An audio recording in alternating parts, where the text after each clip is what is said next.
Hey, this is Matt once again. Welcome back to another video. This is a paid request, this time for Chad. Thank you so much for that. And for those interested in requesting pretty much any type of videos or topics or reactions or reviews or anything in between, feel free to send it either directly to my PayPal or join my Patreon. Both links are down below in the info box. And this is for a documentary I never even knew existed called More Than Miyagi. It came out last year, 2021. And it's a documentary on Pat Morita, who played Mr. Miyagi in The Karate Kid. Now, while I have nitpicks here and there, for example, I wish they delved into Karate Kid Part 2 or Karate Kid Part 3, and what was his, if people could gather what his, because they talked to his wife, and maybe like what did people think about. Did they share any experiences with Pat Morita on 2, on 3, on any of that sort? This was, if you like Pat Morita, this was worth a watch. It's well edited.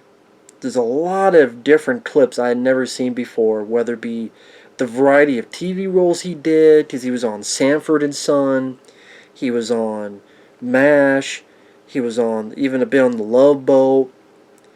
People interviewed, there's Ralph Macchio, William Zabka, Martin Kove, Tommy Chong is interviewed, Larry Miller, Henry Winkler, James Hahn.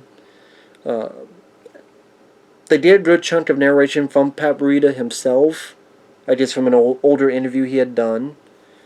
Also, there's a lot from his wife. Just at one of the points, she's doing a radio show, so a lot of times they'll cut to her doing this radio show and answering questions, kind of moving the story along.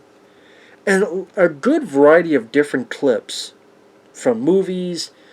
Even the TV show O'Hara is brought up. I wish there was more into him taking the part, how the lack of success of the show, why or why not that was the case. Like I said, I wish there was a bit more details on that stuff. But there's a lot of stuff I never knew about, which was very cool. And it was interesting to hear about it.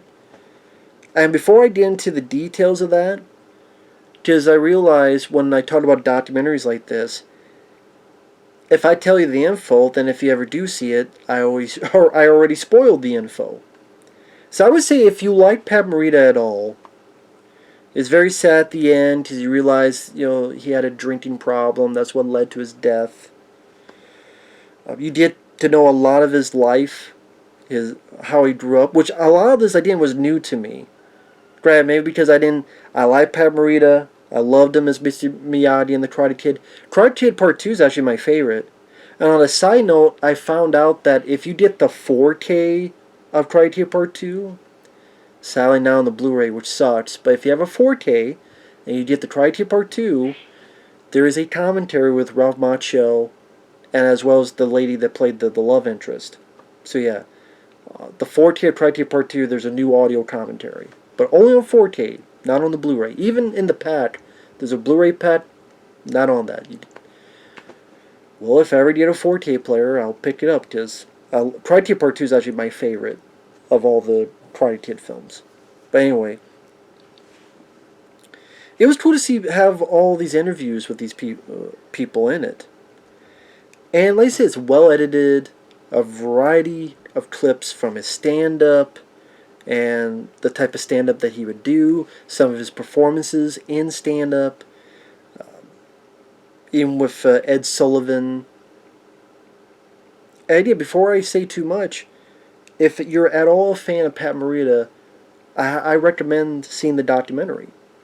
Again, just to see stuff you've never seen before, clips, home movies, a lot of info I never knew about his life. Some of the stuff he had to go through. It's under 90 minutes long. It went by very quick. It kept at a good pace. Like I said, there's just certain things I wish they delved more into, which I'll get to. But spoilers starting now. Like, for example, I never knew he grew up with, as a kid, he had, and I want to get the spinal TB. Never knew that. Where as a kid he was ready to be paralyzed. He had spinal TB. Doctors told the parents he would never walk again. By the age of 2, his parents gave him up, and from like 2 to 11, he grew up in a hospital. And people thought he would never be able to walk until he was finally able to walk. Blew my mind because, again, I never knew that. This is the type of stuff I mean when this is the type of stuff people should be making. Take the person we hear about, but then details like this, wow, man, to go through that, and he has a cast from like shoulder to knee, and then I did 2 to 11, and then as a kid, he would be sent out to an internment camp where his parents were at. And it's like he doesn't know what's going on, and he was crying because he knew only of the hospital. And then also the fact that growing up he wanted to be a doctor. He didn't want to be an actor. But the parents could not afford him going to school as a doctor, so he's like, okay, well, let me try Hollywood. And then you just see bits of his stand-up, which, probably one of my favorite bits is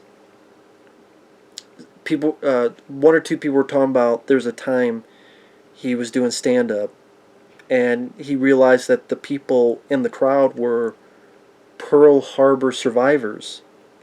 The thing is, Pat Morita is Japanese. In Japanese, Pearl Harbor. And it's like, oh my God, what the hell's going to happen here? So he says the line, I want to apologize for messing up your harbor. And then the guy explains it where in the background's like, and then someone else goes, and then more people. I mean, think about this. Like, what more can you say? He's like, just want to say, apologize for messing up your harbor. I wish that was recorded to see that whole thing, but the way that the guy describes it, I'm like, and he was ready to poke fun, and you do get a bit of the sad truth where a lot of people, especially Japanese, were pushed away especially back in the day, because of World War II, because signs where people would go, Japanese are not allowed here. That was a sad bit of truthful history. And also about how Hollywood, like Mickey Rooney, would do movies like Breakfast at Tiffany's. Which, yeah, I find funny that Mickey Rooney was so abhorrent for Silent Night, Deadly Night, and this horror film with Santa Claus. And it's like, Mickey Rooney, number one, you would later be in a film that would be turned to Silent Night, Deadly Night 5. But I'm like, wait, more so, Mickey Rooney, you played an Asian guy in Breakfast at Tiffany's. Now, on the flip side, I gotta admit, I love Remo Williams, where the sensei is played by a white guy. I know that's wrong, but I can't lie. I think as Chion, he did a wonderful job.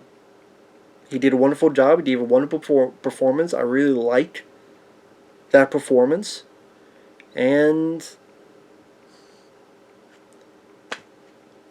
I'm not going to lie about that. I still really enjoy that performance. I get where people are coming from. I do. And you're not going to see that today. Understandably so. On the flip side, Mickey Rooney was just awful. Just not just because of you could call it racist, be right. I just think it was a shitty performance. Yeah, John Wayne played Genghis Khan. It was always just a shitty performance. At least with Chion and Remo Williams, at least it was a good performance. It's like, if you don't do it, at least do it well. That's kind of my thing. If you don't do it, then at least do it fucking well. Anyway. But yeah, I mean, seeing the clips that he worked on MASH, he worked on the Bob Newhart, I did not know he was friends with Red Fox. And they show clips of him being on Sanford and stuff. But I did not know he hung out with Red Fox and they were friends. That was very cool. Never knew that. They talk about him being cast in Happy Days. How Happy Days, after season 2, there was thoughts of the show being canceled. There was thoughts of the show not coming back for a 3rd season. But then they had Fonzie move into the house, and they brought people like Pat Morita as Arnold, and they talked a bit about that, and they talked to people like Henry Winkler and some of the other actors on Happy Days. Not Ron Howard, but Henry Winkler and some of the other actors on Happy Days, which was cool. And they also talked about why he wasn't on the show anymore after a bit. Because, again, never knew this, he was hired to do another show where he was a star called Mr. T and Tina. Never even fucking heard of the show. And that's because like 4 episodes aired, or 5 episodes, and they got quickly canceled. And then he couldn't find work until The Karate Kid. And Toshiro Mifune was going to do that role. But then they're also like, well, this guy, he can barely speak English. And then Jerry Weintraub, I think, I'm not going to cast Arnold for Happy Days, Pat Morita, but then he showed him up, and of course they go into a bit of making The Karate Kid. They talked with his stunt double, the guy who doubled him in the fight scenes. That was cool to hear briefly, but hear from him.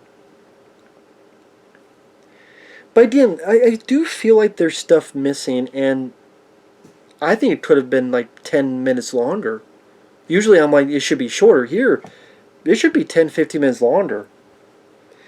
Like Tommy Chong, he's in there because Pat Morita was one of the few that called him when he was in jail. But go into, how did Pat Morita and Tommy Chong meet? How did that come to be? Now, if you look up on Google, you can find someone typing stuff up about that. But why can't that be in the documentary? Like Tommy Chong, oh, I first met him with me and Cheech, and we were doing the clubs, and have a bit of story of that. Talk a bit about Karate Kid Part 2. Talk a bit about Karate Kid Part 3. The wife, where did he have any doubts of replicating a role that he got an Academy Award nomination for? Because people forget, Pat Morita was nominated for an Oscar for The Karate Kid. So you're reprising a role that got you an Oscar nomination. What were your thoughts? What were Ralph Macchio's thoughts on working with Pat Morita on Karate Kid Part 2? And especially since that was more of Pat Morita's backstory and history. That's why I don't get why Karate Kid Part 2 isn't touched on much. Because that movie is definitely more Pat Morita's movie. He did more of his backstory, more of his rivalry from the past, and more of Okinawa, Japan, and why that wasn't touched on, I don't know. That just doesn't make sense to me. Even Karate Kid Part 3, they touch a little bit on Karate Kid Part 4, which was weird. I mean, it was cool. You have the director, was it Christopher Kane? He's interviewed, and he talks a bit about working on Karate Kid 4, and how the director wasn't sure on casting Hilary Swank.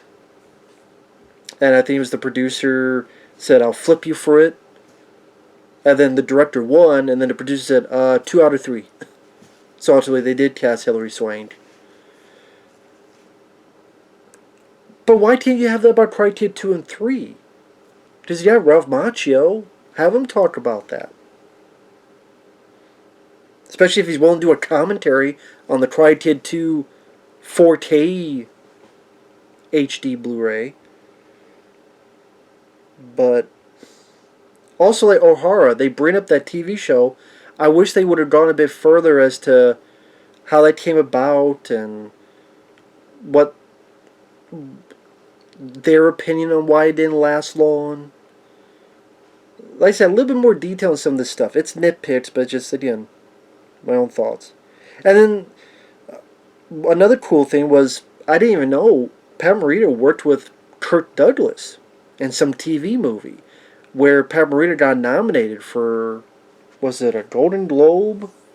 I can't remember what it was, but I mean, wow, I didn't know he worked with Kirk Douglas. That's pretty cool. Rest in peace to him as well. And it's sad at the end they go into how Pat Morita was an alcoholic. He would drink every day. And a very sad story about there was a Happy Days reunion. And Pat Morita was drunk. They tried to find him. He was slumped on the steps, looking like a hobo. And in fact, later on, Pat Morita wrote an apology letter. And Henry Winkler, like, I like that the interview asked him, did you ever receive this, like, I guess Pat Morita had kept copies. Like, what do you think about this? Did you ever see this apology letter? And I thought, where Henry Winkler talks about, that was a very sweet scene. Henry Winkler seems like a cool guy. He really seems like a cool dude, Henry Winkler. He really does. And, you know, I mean, it was sad, but that's what happened later in his life. I do wish, like I said, there was a bit more into his other parts of his career. Like I said, not just Karate 2 and 3 and O'Hara, but like he did a John Van Damme film with John, Alvidson. Did the wife, that era where he's getting these parts. And the wife mentions, he would get bit parts because he was older. But maybe a little bit more details, like the detail on Mr. T and Tina, or the details on, Nolan Red Fox for Sanford and Son. Like in his later life, a little bit more. Even the detail of him working with Kurt Douglas, that was cool to hear. Again, maybe it's me being greedy. I don't know if there's anything on the cutting room floor. I don't know. Because a lot of times they do that. If you see a documentary, but if you get like a DVD, then, here's deleted scenes. There's a little bit more info. Maybe there was and it was cut out. I don't know. If the director of this ever sees this, you let me know. But yeah, very sad. Pretty much, Sally drank himself to death. Alcoholism is a disease, and it's a deadly disease. And I didn't even know about that either. And it's like, wow, I really knew nothing about Pat Morita. As much as I liked him, I'm like, wow, watch his documentary show just how little I knew. But at the same time, I'm glad it was made because Pat Morita deserved some kind of great remembrance. Mr. Miyagi is one of the best characters in pop culture. I think a lot of people would agree. He was more than Miyagi.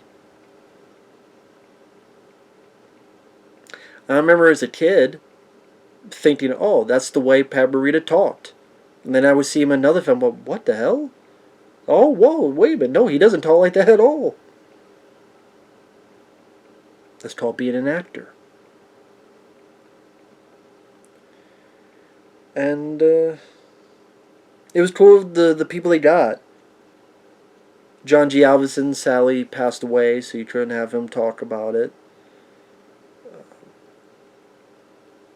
But yeah, like I said, Rob Macchio, Martin Cove, Billy Zabka, like Larry Miller, he pops up. He's a comedian, but again, like how, like you see Larry Miller, it's like, wait a minute, why is he here? How did he meet Pat Morita? What projects did they work together on? Again, it feels like there's something missing. Same with Tommy Chong. Like, wait a minute, why is Tommy Chong there? Wait a minute, why is Larry Miller there? Show, like, oh, I worked with him on this, or I first met him on this. Yeah, like I said, it feels like there's stuff missing, and if that's the case, it should be in it. I think this being, like I said, 10, 15 minutes longer would have made it even better. But with that said, like, it's well edited, it goes by a good pace, it's never boring, it's fascinating. A lot of great different clips from back to the day and home movies and stand-up and shows. Well put together. It's a great salute to Pat Morita. So like I said, never heard of this documentary before. Thank you, Chad, for letting me know. Number one, thank you for the paid request. Number two, thanks for letting me know this existed. I really appreciate it. Because I do get fascinated on documentaries like this. Actors or directors like this. He was a director, but, you know, these type of documentaries are fascinating to me. It's like the documentary, there was another request, I Am Vader, about the guy who was in the suit of Darth Vader. This I like more because I knew more about Pat Morita. No disrespect to the guy who was in the suit for Vader, but this, I was more into the Karate Kid films and more into his character Miyagi. So this was even more fascinating to me. But that documentary was interesting as well. Peter Mayhew. Was that the... God, I'm so bad with fucking names. Wait, was that the guy who was Chewbacca? God. David Prowse. David Prowse. God damn it. See? That shows how stupid I am with names. I'm going to leave that in because show people how bad I am with names. See, this is why I have to write shit down in my old age. Peter Mayhew. There should be a documentary on him too. But yeah, David Prowse, who's in the suit of Vader. Again, my stupidity with names. But thanks once again, Chad. Thank you guys for watching. Take care. And we will see you guys later. Bye-bye.